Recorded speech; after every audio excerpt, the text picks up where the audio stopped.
Hey guys, thanks for tuning in to another video on ForgottenWeapons.com. I'm Ian McCullum, and today we're going to take a look at a very rare Mauser pattern rifle. This is a Lithuanian contract Mauser made by FN, is designated a 24L, L for Lithuania. So Lithuania, like the other Baltic states, Estonia, Latvia, Finland, they all broke away from the Russian Empire in essentially 1917, 1918, 1919. The end of World War I, the Russian revolutions, all of these global events provided the opportunity for the Baltic states to escape and become independent sovereign nations. Now, it wouldn't be until January 1921 that Lithuania was formally recognized as its own independent state.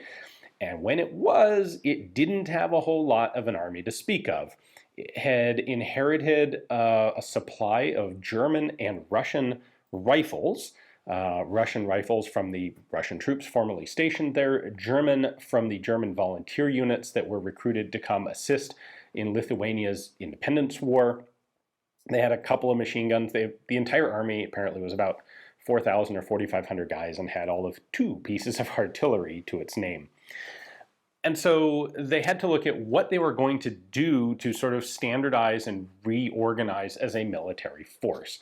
And the obvious options were to standardize on either the 8mm Mauser or the 7.62x54 rimmed. Well, Lithuania chose Mauser. They wanted Mauser rifles and they wanted the 8mm Mauser cartridge. And they made a purchase from the relatively new CZ factory, making Mauser pattern rifles in the late 1920s. Unfortunately, there seems to be like no surviving records, and I can't find pictures of a surviving example of one of the Lithuanian VZ24 pattern rifles, but all the records indicate that they were purchased. And this is what Lithuania initially standardized on. So they had essentially a rifle that looked exactly like this, and that is what they used through the 1920s and 1930s. Now, fast forward to 1936, when a Lithuanian delegation heads over to FN in Belgium, specifically looking to buy Belgian Browning high-power pistols, which they do. I actually have a video on the Lithuanian version of the Browning high-power. But one of the things that they discover when they get there is, holy moly, FN has quite the production line for rifles, and they make pretty much the same rifle that CZ does, and CZ had been making them by like 20% extra spare parts with every rifle contract, which meant they had a whole ton of spare parts, and they'd really actually kind of like to just buy some bolts and receivers and barrels and build some of these extra spare parts they don't need into complete rifles, and perhaps FN would be interested in helping them out with that. FN was more than happy to help them out with that, and in fact sell them a bunch of complete guns as well. And so Lithuania placed a fairly large contract with FN in 1936 and started taking delivery almost immediately. Now, let's take a look at what it was that they were getting. Fundamentally, what we have here is a pretty basic Mauser 98 action. This is built on an FN 30 action, which is the same as a VZ24 action. They are both the long receiver version of, well, identical to the German Gewehr 98. It is chambered for 8mm Mauser, 7.92x57. We have a straight bolt handle. We have the standard 3-position flag safety, which won't move because it's decocked right now. We have a rear sight graduated out to 1900 meters. We have a dual sling setup set on the sides and a set on the bottom. Those pair up with this bottom-mounted swivel and this wrist-mounted side swivel. And then we've got a pretty standard nose cap assembly, bayonet lug cleaning rod. This is a detachable bore, muzzle cover. So we flip that open to have a little cleaning guide for it. Protects the sights, protects the muzzle when the gun's not in use. And that's the standard front sight assembly. There are several different chamber markings that you'll see on these rifles. This is probably the most common of them. This symbol here is called the Pillars of Gediminas, and it harkens back to like the gates on, I think, a 13th century Lithuanian castle.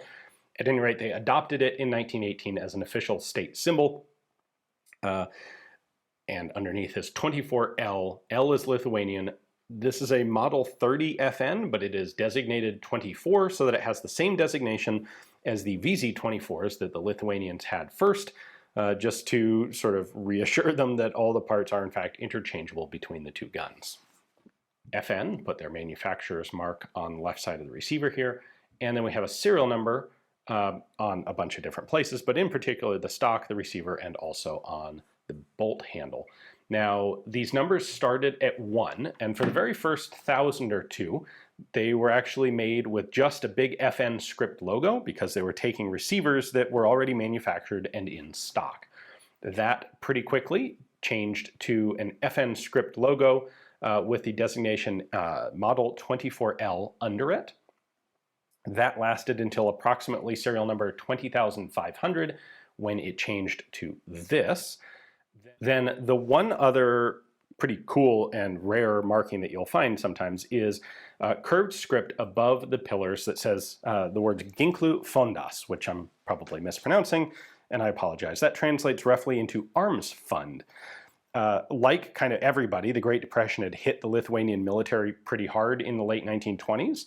And in 1935, they actually set up this volunteer donation arms fund to help supply military equipment to the state. They raised, between 35 and 1939, they raised like 4.6 million litas, the Lithuanian unit of currency. It's about $1.5 million. And there are estimated to be 3,000 to 5,000 rifles that were purchased with that money. Many other things were also purchased that got that marking. They did also make some purchases without giving them the marking, but for collectors today, the ones that have it marked on the receiver are the guns that everyone's really interested in. Unfortunately, Lithuanian records for virtually everything pertaining to this are completely gone. They were trashed by subsequent occupations of Russians and Germans and then Russians again. So what we know today comes largely from FN's records and from what collectors can piece together from surviving examples.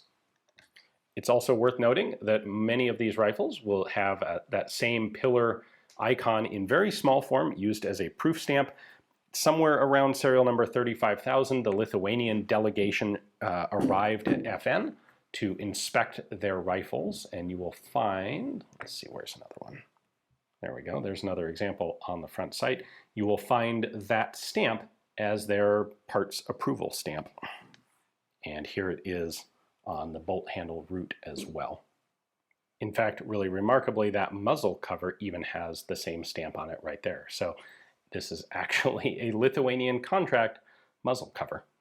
We'll talk about this more in just a minute, but these rifles were really scattered to the four winds of the earth. This particular one ended up in an attic in Austria, almost certainly taken there by a German soldier at some point, probably late in the war, packed away in this rifle case along with some ammunition in an old rag. That's the ammo that came with it.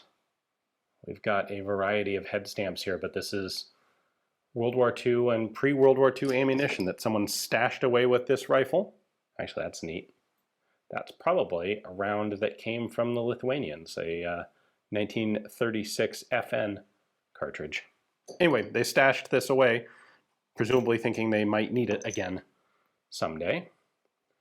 And happily, most of the time when that happens, the guns end up waterlogged, eaten by termites, and destroyed by rust. Unfortunately, this one survived dry and safe and in gorgeous condition today. FN deliveries to Lithuania essentially continued until the Soviet incursion in 1939 made it impossible to continue. We don't know exactly where the number broke off, but it was probably somewhere between 75 and 80,000. Those rifles were unfortunately not put to much immediate use. The Lithuanian Army did not put up a military fight. Neither of the three Baltic states did, only Finland. It was in fact instead occupied, and the Soviet Union took possession of all of Lithuania's small arms. Of course, the Germans would then come in and occupy Lithuania in 1941, and then the Soviets would come back and reoccupy Lithuania back again, kicking the Germans out. And so the Lithuanian military supplies were well and truly scattered. Some of them were taken into German stores, some of them were taken into Soviet stores, some of them were taken into the forest with Lithuanian partisans, and today they have kind of ended up scattered everywhere. They've shown up in China, they've shown up in Vietnam, they've shown up in Africa. Like, they've just diasporaed everywhere because they were part and parcel of both of the huge conquering armies' arms depot caches that then got scattered after the war. So worth pointing out, by the way, this is the Gewehr 191/1R in German World War II Beutewaffen, or foreign weapons description texts. It was recognized as a Russian weapon because it was captured from the Russians, essentially, in Lithuania. So, but it is functionally, for all practical purposes, identical to, well, it's an FN Model 30 or a VZ-24. Anyway, they're very scarce to find today, especially in gorgeous, essentially like new condition as this one is. Pretty cool to find it with some of its ammo and old accessories from when it was packed away into an attic. Hopefully you guys enjoyed the video. Thanks for watching.